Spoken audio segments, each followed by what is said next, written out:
আগ্রাবাদ এলাকার সচেতন ভাই এবং বোনেরা, আপনাদের সকলের দৃষ্টি আকর্ষণ করে বলছি, আমরা ইসলামী সমাজ দল মত জাতি ধর্ম নির্বিশেষে সকল মানুষের কল্যাণে সমাজ ও রাষ্ট্রে আল কোরআন বিরোধী সংবিধানের মূলোৎপাটন করে ইসলাম প্রতিষ্ঠার মাধ্যমে আল কোরআনকে রাষ্ট্রীয় সংবিধান হিসেবে প্রতিষ্ঠার লক্ষ্যে আন্তরিকভাবে প্রচেষ্টা চালিয়ে যাচ্ছি।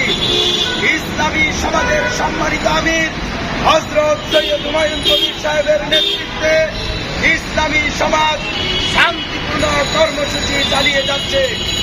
ইসলামী সমাজের উদ্যোগে ঐতিহাসিক 10 মুহররম রবিবার সকাল 10টায় ইসলামী সমাজের কেন্দ্র কুমিল্লা জেলার দাউদকান্দির কুশিয়ারায় 28তম বার্ষিক ইসলামী মাহফিল।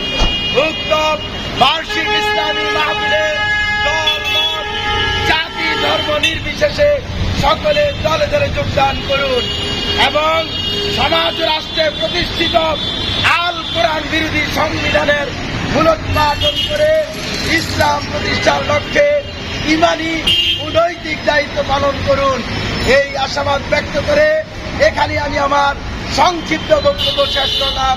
ওমা আলাইনা ইল্লাল বালাগ।